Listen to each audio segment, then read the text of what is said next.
UP के देवरिया जनपद के 31 छात्र यूक्रेन में एमबीबीएस की पढ़ाई कर रहे थे, तभी रूस और यूक्रेन के बीच युद्ध छिड़ गया, जिसमें कई देशों के छात्र युद्ध के बीच फंस गए। अनुष्का सिंह एमबीबीएस द्वितीय वर्ष की छात्रा है, जो देवरिया सिंधी मिल जमुना सदन की रहने वाली हैं। अनुष्का ने बताया कि देवरिया जनपद के 31 छात्र रूस यूक्रेन युद्ध में यूक्रेन में फंसे थे, जिनमें से ऑपरेशन गंगा के तहत 14 छात्र देवरिया अपने घर पहुंच चुके हैं। अनुष्का ने प्रधानमंत्री नरेंद्र मोदी को धन्यवाद दिया है। बताया ये भी जा रहा है कि अभी कुछ छात्र एयरपोर्ट पर आ गए हैं, जो जल्द ही अपने घर पहुंच जाएंगे।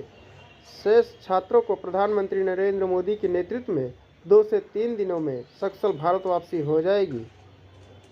अभी सिचुएशन उधर बहुत क्रिटिकल है। अभी तो 2-3 दिन से थोड़ा काम जल्दी हो रहा है।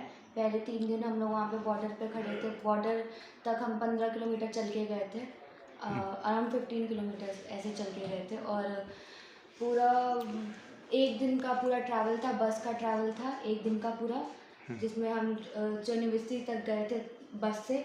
नॉर्मली उतना टाइम नहीं लगता है, बट इतना ट्रैफिक और सिचुएशन जैसी थी, उस सिचुएशन की वजह से इतना ज़्यादा टाइम लग गया। सरकार वहाँ के आप लोग को क्या सुविधाएं दे रही थी? गवर्नमेंट बॉर्डर से पहले तो कोई ऐसी सुविधा नहीं थी, बॉर्डर क्रॉस करने के बाद थी। बॉर्डर क्रॉस करने के बाद रोमानिया में जो वहाँ के मेयर थे, उन्होंने हमें फूड और शेल्टर के साथ प्रोवाइड किया, जो ऑब्वियसली किस गवर्नमेंट। कॉलेज में आप लोग एडमिशन लिए थे? विनिस्टिया नेशनल में। जी, क्या स्थिति वहाँ की रही है उस मेडिकल कॉलेज की? वहाँ पे सायरन बज रहे थे। ऐसे तो विनिस्टा सेफ जोन में आता है, जी। बट जस्ट बिकॉज पूरे यूक्रेन की सिचुएशन ऐसी थी, और तो उधर भी मिलिट्री बेस वगैरह पे अटैक्स हो रहे थे। जो मिलिट्री बेस था, एक बारी ऐसी सिचुएशन थी कि मिलिट्री बेस पे अटैक हुआ और पूरे सायरन वगैरह बजने लगे, और वहाँ पे अटैक हुआ था और हम जिस बिल्डिंग में थे वो पूरी बिल्डिंग हिल गई पूरी, और हमें लगा कि अर्थक्वेक वगैरह कुछ आ गया। इतनी ज़्यादा दूर होने के बाद भी पूरा अटैक का इतना ज़्यादा इम्पैक्ट था। कुछ स्टूडेंट का कहना है कि वहाँ पे कुछ की सुविधाएं नहीं दी गई थी सरकार द्वारा, चाहे यहाँ की सरकार वहाँ द्वारा। पे सबसे ज़्यादा प्रॉब्लम ये थी कि जो वहाँ पे पहले यूक्रेनियंस को बॉर्डर क्रॉस करने दे रहे थे। हम पहले से खड़े थे, फिर भी जो यूक्रेनियंस थे उनको वो पहले अलाउ कर रहे थे उनका बॉर्डर क्रॉस करके जाने देने को। क्या वहाँ की महिलाएं और पुरुष कैसे सुरक्षित हैं या नहीं है यूक्रेन के?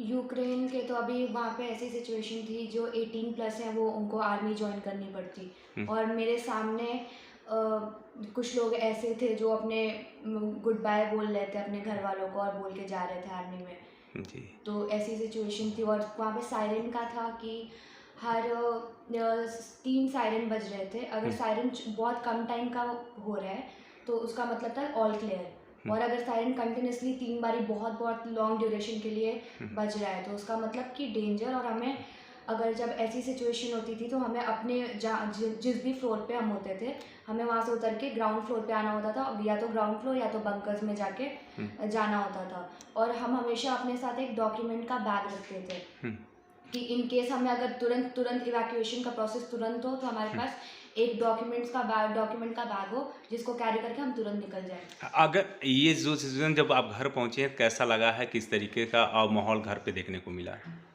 घर पे थोड़ा सा ओवरऑल यही था कि घर पे आके अच्छा लगा, क्योंकि हम लोग बहुत दिन से सो नहीं पाए।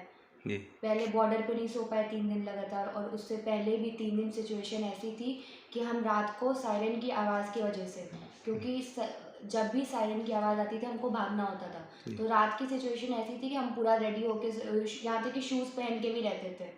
शूज़ पहन के एक डॉक्यूमेंट का बैग रख के बगल में, और तुरंत निकलने के उसमें रहते थे कि जब भी सायरन प्ले होगा हम तुरंत यहाँ से, सायरन बजते ही तुरंत चले जाएंगे। आपके साथ इंडिया कितने लोग आए हैं? वैसे तो हम 2 बस में आए थे, हमने बॉर्डर पे गए थे, 50-50 दोनों में थे। जी। बट बॉर्डर पे इतना ज़्यादा रश था और इतना ज़्यादा मॉब था कि जिसकी वजह से सारे बच्चे स्प्लिट हो गए। ये इंडिया आने पर आप किसको इसका श्रेय देना चाहती हैं, किसको मानती हैं कि किसके द्वारा आप आ गए? थोड़ा हमारा हार्डवर्क भी था कि हमने बहुत ज़्यादा वहाँ पे जितनी भी हम लोग को प्रॉब्लम हुई हमने वो किया, खुद से संभाला। और उसके अलावा प्राइम मिनिस्टर को भी देना चाहूँगी कि उनका जो मिशन गंगा था उसके बाद हमें रोमानिया से कोई प्रॉब्लम नहीं हुई, कोई भी। रोमानिया से हम सेफली यहाँ पे आ गए। हम 2 दिन वहाँ शेल्टर में रुके और इंडियन फ्लैग की वजह से भी बहुत हेल्प हुई, हर जगह फ्लैग दिखाने की वजह से। जी। और अगर पॉसिबल हो तो खारकेव और उनका भी, अगर हमारे प्राइम मिनिस्टर उनके लिए भी कुछ करें।